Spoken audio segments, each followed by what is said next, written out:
The growing menace of communism arouses the House of Representatives Un-American Activities Committee.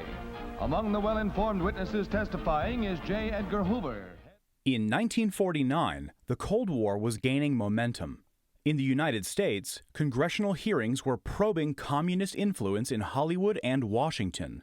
In Britain, post-war anxieties lingered amid a shifting global order.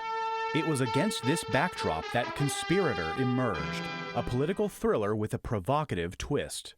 MGM's clean-cut leading man Robert Taylor playing a communist traitor, and rising star Elizabeth Taylor, just 16 years old, cast as his unsuspecting American bride. But this wasn't just a story about espionage. It was a collision of two careers, a public controversy, and a revealing chapter in Hollywood's evolving relationship with politics, propaganda, and image-making.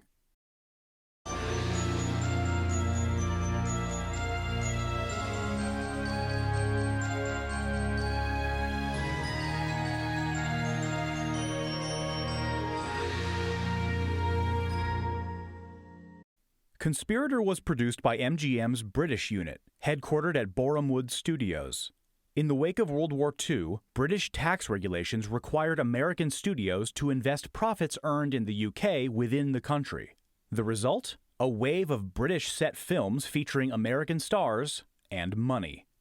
MGM had multiple motivations for making Conspirator.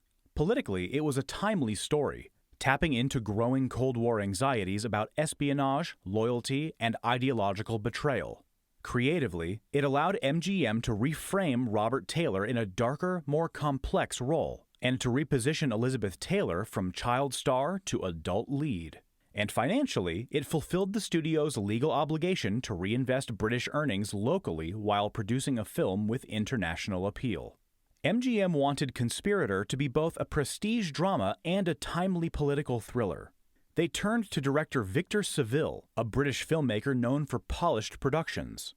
The cast included a major MGM star and a fast-rising ingenue, though their pairing would prove controversial. By the late 1940s, Robert Taylor had spent over a decade as one of MGM's most bankable stars. He had played dashing lovers, heroic soldiers, and noble cowboys, always polished, dependable, and patriotic. But off-screen, Taylor had developed a strong political identity. In 1947, he testified before the House Un-American Activities Committee as a friendly witness, denouncing communist influence in Hollywood.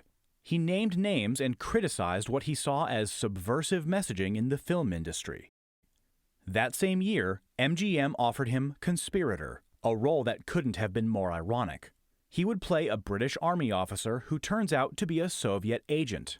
Yet the contradiction worked in the studio's favor. With Taylor's anti-communist credentials firmly established, MGM could frame the film as a warning, not propaganda. Elizabeth Taylor had become a household name at just 12 years old with the release of the classic National Velvet in 1944.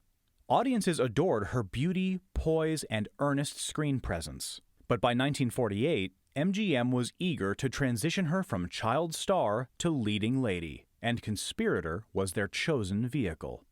Taylor was only 16 when she was cast as Melinda Grayton, a young American in love with a much older British officer. Her co-star, Robert Taylor, was 37.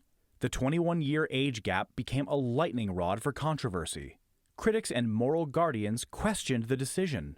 Was MGM rushing her into adulthood too soon? In her autobiography, Elizabeth Takes Off, Taylor later reflected on the film with frankness. I didn't understand the role, and I was confused by the story. I was only 16, and I felt completely out of my depth emotionally.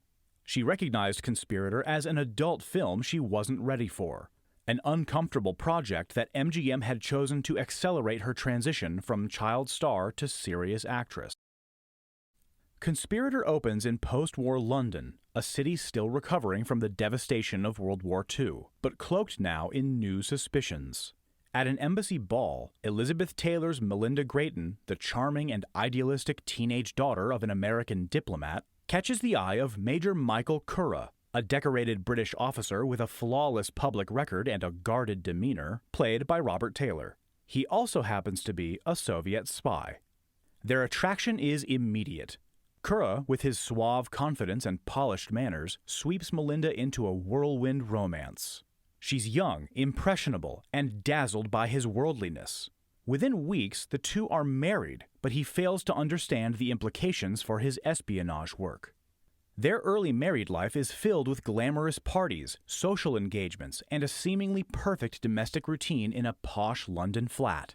But the veneer of happiness begins to crack. Melinda notices her husband disappearing for long stretches of time without explanation. He receives unsigned messages by postcard and grows emotionally distant. Here's a postcard with no message. Who do you suppose it's from? I can't say. Perhaps someone I know who's visiting London. Why did Broaders bring the letters up here anyway? She knows she's supposed to leave them downstairs. The turning point comes when Melinda finds a message from her husband to his Soviet handlers. Distraught, Melinda confronts him. What begins as a quiet domestic conversation escalates into a full-blown ideological reckoning.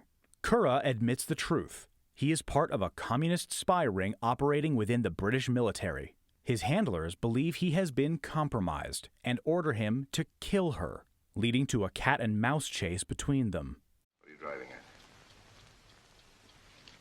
Here are the orders from Radek, Major. The Bureau directs that your wife must be done away with. Conspirator doesn't end with victory. It ends with disillusionment. There's no triumphant swell of music, no satisfying sense of justice, only quiet devastation. And it leaves the audience with an unsettling question. How well do we ever really know the people closest to us? Even before its release, Conspirator raised eyebrows. British censors and military officials were nervous about how the film portrayed the British establishment. Having a decorated officer turn out to be a Soviet mole was, to some, a dangerous narrative in a country still recovering from war. Changes were made to soften the depiction of betrayal. The actual communist plot was left vague, and Major Kura's motivations were portrayed more as emotional conflict than ideological conviction. The goal was to avoid alienating British audiences while still warning American viewers about the growing threat of communism. When Conspirator was released in 1949, reactions were mixed.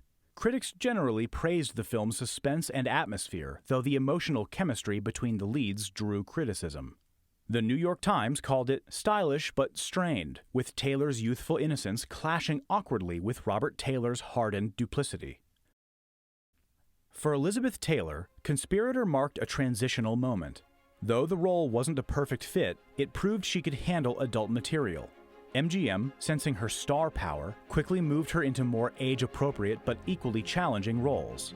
A Place in the Sun in 1951 and Ivanhoe in 1952 would soon follow. By the mid-1950s, she was a global icon. For Robert Taylor, the film solidified his Cold War credentials. He continued to play stoic heroes, but Conspirator remained one of his most nuanced performances. As a public figure, he became increasingly identified with the political right and was a vocal supporter of anti-communist efforts in Hollywood. In some ways, Conspirator was a symbolic project for both stars. For her, a coming-of-age test. For him, a performance that walked the line between fiction and political conviction. Today, Conspirator is remembered less for its plot and more for what it represents. It was one of the first films to present a Soviet spy not as a foreign invader, but as a trusted member of society. The concept would echo through decades of Cold War thrillers, from The Manchurian Candidate to Tinker Tailor Soldier Spy. In a time when love stories turned into loyalty tests, Conspirator asked the audience a haunting question. What do you do when the enemy sleeps beside you? Thanks for joining us. Please remember to like, subscribe, and leave a comment below.